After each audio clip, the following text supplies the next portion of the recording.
আসসালামু আলাইকুম। আজকে আমরা কোরআনের এমন একটি আয়াত নিয়ে কথা বলবো যা বিশ্বাস এবং স্বাধীনতার সম্পর্ক নিয়ে মানুষের মনে থাকা বহু পুরনো প্রশ্নের মুখোমুখি দাঁড়ায়। ওয়ালাইকুম আসসালাম। হ্যাঁ, আয়াতটি হল সূরা আল বাকারার ২৫৬ নম্বর আয়াত।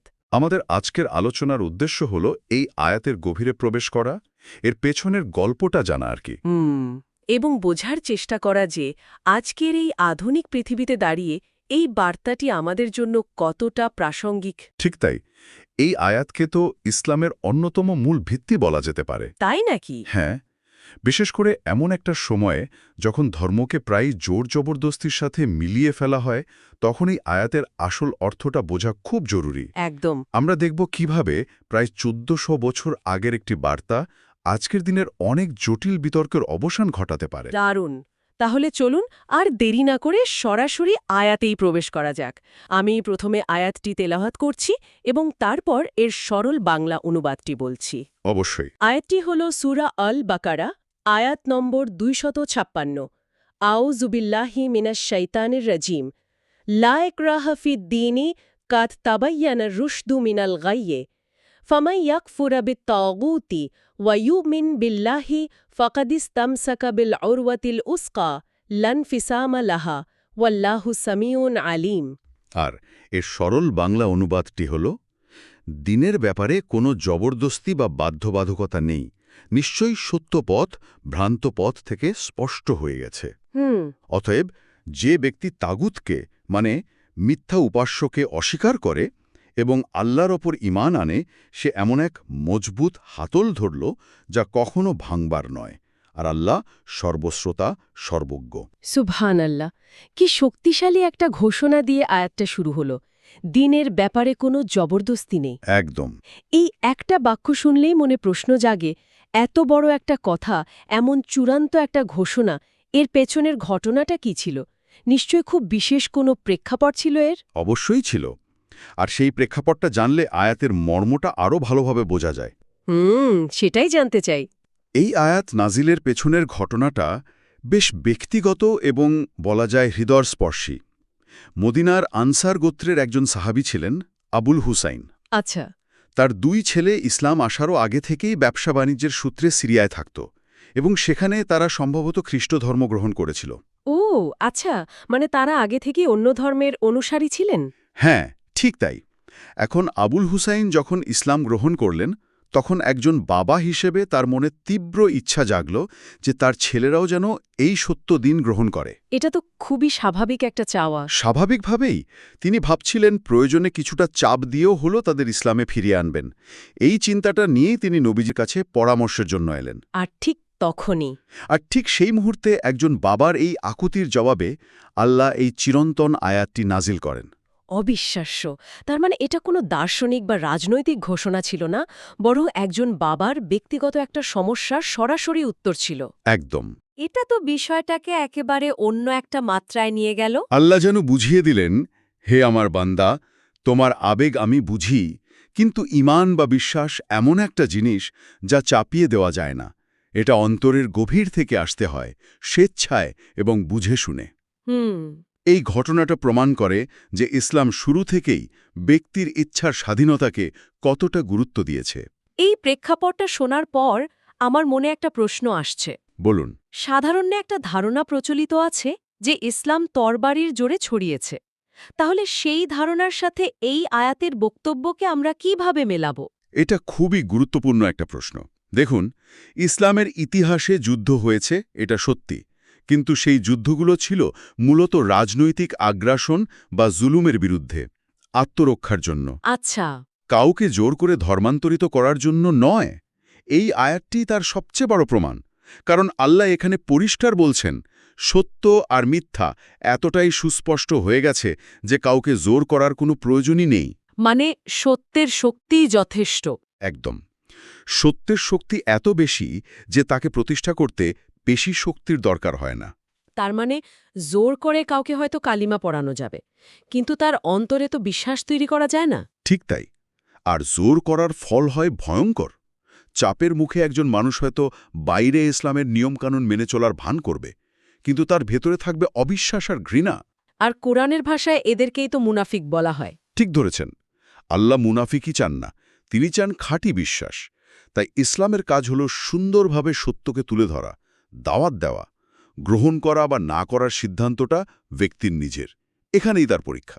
আচ্ছা, আয়াতটা তো বলছে সত্য পথ ভ্রান্ত পথ থেকে স্পষ্ট হয়ে গেছে। যদি সত্য এতই স্পষ্ট হয় তাহলে মানুষ ভুল পথে যায় কেন? এখানে কি তাগুত শব্দটার প্রাসঙ্গিকতা চলে আসে? একেবারে ঠিক জায়গায় ধরেছেন। আল্লাহ বলছেন সত্য ওয়াজে, মানে পরিষ্কার, কিন্তু কিছু জিনিস আছে যা এই পরিষ্কার সত্যকে ঢেকে দেয়, মানুষকে বিভ্রান্ত করে। সেটাই হলো তাগুত। তাগুত শব্দটা আমরা প্রায়ই শুনি, কিন্তু এর আসল মানেটা কি যদি একটু বুঝিয়ে বলেন। তাগুত একটা খুব ব্যাপক শব্দ। এর মূল অর্থ হল সীমালঙ্ঘনকারী। সহজ ভাষায় আল্লাহকে বাদ দিয়ে যা কিছুর উপাসনা বা বেজগরহণ আনুগত্য করা হয় তাই তাগুত। মানে শুধু মূর্তি নয়? না না, এটা হতে পারে কোনো মূর্তি, হতে পারে স্বয়ং শয়তান, হতে পারে নিজের লাগামহীন প্রবৃত্তি বা নাফস, এমনকি এমন কোনো মানুষ, নেতা বা ব্যবস্থা যা আল্লাহর আইনের বিরুদ্ধে গিয়ে নিজের আইন চাপিয়ে দেয়, সেটাও তাগুতের অন্তর্ভুক্ত। তার মানে এটা শুধু মূর্তি পূজার মধ্যে সীমাবদ্ধ নয়? একেবারেই না। এর ধারণাটা আরও অনেক গভীর। যেমন ধরুন, আজকের দিনের রাশিফল বা ভাগ্য গণনার উপর অগাধ বিশ্বাস রাখা। ও, এটাও? হ্যাঁ, এটাও এক ধরনের তাগুত, কারণ এখানে আল্লাহর ক্ষমতার সাথে অন্য কিছুকে অংশীদার করা হচ্ছে। পপ কালচারের নামে এমন ট্রেন্ড অনুসরণ করা যা আল্লাহর বিধানের সরাসরি বিরোধী, সেটাও তাগুতের আনুগত্য। একটা উদাহরণ দেওয়া যায়? ধরুন, কর্মক্ষেত্রে বস যদি কোনো অনৈতিক বা হারাম কাজ করতে আদেশ দেন এবং আপনি আল্লাহকে অসন্তুষ্ট করে সেই আদেশ মানেন, সেটাও কিন্তু তাগুতের আনুগত্যের পর্যায়ে পড়ে। বিষয়টা তাহলে আমাদের জীবনের সব দিকের সাথেই জড়িত। আমার কাছে যা সবচেয়ে আকর্ষণীয় লাগছে তা হল আল্লাহ বলছেন আগে তাগুতকে অস্বীকার করতে হবে, তারপর তার ওপর ঈমান আনতে হবে। এই ক্রমটা খুবই নির্দিষ্ট। ঠিক, বিষয়টা অনেকটা এরকম যে একটা পাত্রে যদি ময়লা থাকে তাহলে সেখানে পরিষ্কার পানি ঢালার আগে পাত্রটাকে খালি এবং পরিষ্কার করতে হবে। সুন্দর উপমা। আমাদের অন্তরের পাত্রটাও সেরকম। সব ধরনের মিথ্যা উপাস্য, ভুল বিশ্বাস আর আল্লাহদ্রোহী শক্তির প্রতি আনুগত্য, এই সব ময়লা থেকে অন্তরকে পরিষ্কার করার পরেই সেখানে আল্লাহর প্রতি খাঁটি ঈমান বা বিশ্বাস জায়গা করে নিতে পারে। একদম কালিমা তাইয়েবার মতো। লা ইলাহা, আগে সব উপাস্যকে অস্বীকার করা, তারপর ইল্লাল্লাহ, একমাত্র আল্লাহকে স্বীকার করা। মিখুদ বলেছেন, ঈমানের ঘোষণায় শুরু হয় বর্জন দিয়ে, প্রত্যাখ্যান দিয়ে। প্রথমে সব নাকে দূর করতে হয়, তারপর এক হ্যাঁকে প্রতিষ্ঠা করতে হয়। আর যেই কাজটা করতে পারে আয়াত অনুযায়ী, তার জন্য অপেক্ষা করছে এক অসাধারণ পুরস্কার। ঠিক তাই। হ্যাঁ, আয়াতের পরের অংশ, সে এমন এক মজবুত হাতল ধরল যা কখনো ভাঙবার নয়। এই উপমাটা অসাধারণ।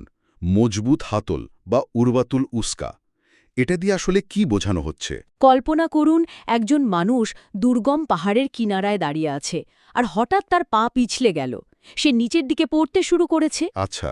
সেই মুহূর্তে তার বাঁচার একমাত্র উপায় হল ওপর থেকে ঝুলে থাকা অত্যন্ত মজবুত একটা দড়ি বা হাতলকে আঁকড়ে ধরা, এমন একটা হাতল যা ছিঁড়ে যাওয়ার বা ভেঙে পড়ার কোনো সম্ভাবনাই নেই। আচ্ছা, বুঝতে পারছি। ঈমান হল ঠিক সেই মজবুত হাতল। এই দুনিয়ার জীবনটা একটা পরীক্ষার জায়গা, এখানে পদে পদে পা পিছলে যাওয়ার ভয় থাকে। হতাশা, পাপ, শিরক, কুফুরির অতল গহ্বরে পড়ে যাওয়ার ভয়। আর আখেরাতের চূড়ান্ত পতন তো আছেই। এই সমস্ত পতন থেকে বাঁচার জন্য আল্লাহর উপর ঈমানই হল সেই একমাত্র নির্ভরযোগ্য আশ্রয়, সেই উরবাতুল উস্কা, যা ধরলে আর কোনো ভয় থাকে না। মানে, যে এই রশি ধরেছে, দুনিয়ার কোনো ঝড় বা বিপদ তাকে আল্লাহর আশ্রয় থেকে বিচ্ছিন্ন করতে পারে না। পারে না। আমরা এতক্ষণ তো ধর্মীয় এবং ঐতিহাসিক দিক নিয়ে কথা বললাম। আমার ভাবতে অবাক লাগছে, এই যে অন্তরের বিশ্বাসের কথা, জোর করলে যে উল্টো ফল হয়, এই ধারণাগুলোর সাথে কি আজকের যুগের মনোবিজ্ঞান বা সমাজবিজ্ঞানের মতো শাস্ত্রের কোনো সংযোগ খুঁজে পাওয়া যায়? দারুণ একটা প্রশ্ন, এবং এর উত্তর হলো হ্যাঁ, খুবই গভীর সংযোগ আছে। তাই? মনোবিজ্ঞানে কগনিটিভ ডিসোনেন্স নামে একটি বিখ্যাত তত্ত্ব আছে। এর মূল কথা হল, যখন কোনো মানুষকে তার ইচ্ছার বিরুদ্ধে বা বিশ্বাসের বিরুদ্ধে কোনো কাজ করতে বাধ্য করা হয়, তখন তার ভেতর একটা তীব্র মানসিক দ্বন্দ্ব বা অস্বস্তি তৈরি হয়। আচ্ছা। সে হয়তো ভয়ে বা চাপে কাজটা করে, কিন্তু তার অবচেতন মন সেই কাজটা এবং যে জোর করছে তার প্রতি একটা প্রতিরোধ বা ঘৃণা তৈরি করে। তার মানে আল্লাহ চান না যে আমরা ঘৃণা বা অস্বস্তি নিয়ে তার ইবাদত করি? একদমই না। আল্লাহ চান মানুষ ইন্ট্রিনসিক মোটিভেশন বা ভেতরকার ভালোবাসা ও উপলব্ধি থেকে তার দিকে আসুক। যে বিশ্বাস স্বেচ্ছায় আসে সেটাই হয় স্থায়ী এবং শক্তিশালী। আর জোর করে চাপিয়ে দেওয়া বিশ্বাস? সেটা হয় ভঙ্গুর এবং লোক দেখানো, যা আসলে মুনাফিকি। আল্লাহ এই মনোবিজ্ঞান 1400 বছর আগেই আমাদের শিখিয়ে দিয়েছেন। আর সমাজবিজ্ঞানের দৃষ্টিতে যদি দেখি? সমাজবিজ্ঞানের দৃষ্টিতে একটি সুস্থ ও শান্তিপূর্ণ সমাজের অন্যতম প্রধান ভিত্তি হল রিলিজিয়াস টলারেন্স বা ধর্মীয় সহিষ্ণুতা। আধুনিক বিশ্ব আজ ফ্রিডম অফ রিলিজন বা ধর্মীয় স্বাধীনতার যে ধারণা নিয়ে গর্ব করে, হ্যাঁ, যা মানবাধিকার সনদের মূল ভিত্তি। ঠিক সেই মৌলিক ঘোষণাটি ইসলাম এই একটি আয়াতের মাধ্যমে দিয়ে দিয়েছে বহু শতাব্দী আগে। এটি প্রমাণ করে ইসলাম তার মূল নীতিতে কতটা আধুনিক এবং মানবিক। অসাধারণ। পুরো আলোচনাটা শোনার পর মনে হচ্ছে এই একটা আয়াতের ভেতরেই যেন একটা পূর্ণাঙ্গ জীবনবিধান লুকিয়ে আছে। তা বলাই যায়। যদি আমরা আমাদের দৈনন্দিন জীবনে এই শিক্ষাগুলোকে আরেকবার গুছিয়ে নিতে চাই, যেমন পরিবারের কথাই ধরা যাক, সন্তানদের নামাজের জন্য বলা হয়, এই আয়াতের আলোকে আমাদের আচরণ কেমন হওয়া উচিত? খুব বাস্তবমুখী প্রশ্ন। এই আয়াত শেখায় যে বোঝানোর মধ্যে ভালোবাসা থাকতে হবে, জবরদস্তি নয়। আপনি আপনার সন্তানকে নামাজের গুরুত্ব বোঝাবেন, তাকে উৎসাহিত করবেন, প্রয়োজনে শাসনও করতে পারেন। কিন্তু এমন কোনো পদ্ধতি নেওয়া যাবে না যাতে তার কচি মনে নামাজের প্রতি বা ধর্মের প্রতি একটা স্থায়ী বিতৃষ্ণা বা ভয় জন্মে যায়। উদ্দেশ্য হল তাকে আল্লাহর বন্ধু বানানো, ধর্ম থেকে দূরে ঠেলে দেওয়া নয়। ঠিক। আর ঈমানের যে দুটো অংশের কথা আমরা শুনলাম, তাগুতকে বর্জন এবং আল্লাহকে বিশ্বাস, বিপদের সময় এই ধারণাটা কিভাবে আমাদের সাহায্য করতে পারে? যখন জীবনে বড় কোনো বিপদ আসে, চারদিক অন্ধকার মনে হয়, তখন মানুষ দিশেহারা হয়ে পড়ে। অনেকেই তখন ভুল পথে যায়, আল্লাহর ওপর বিশ্বাস হারিয়ে ফেলে। এখানেই কি উরওয়াতুল উস্কার ধারণাটা কাজে আসে? ঠিক তাই। একজন মমিন তখন নিজেকে মনে করিয়ে দেয় যে আমার হাতে আল্লাহর প্রতি ঈমানের রশি আছে, যা কখনো ছিঁড়বে না। পরিস্থিতি যতই খারাপ হোক, আমি হতাশ হব না, আমি এই রশি আরও শক্ত করে ধরব। এই বিশ্বাসটাই তাকে কঠিন সময়ে মানসিক শক্তি যোগায়।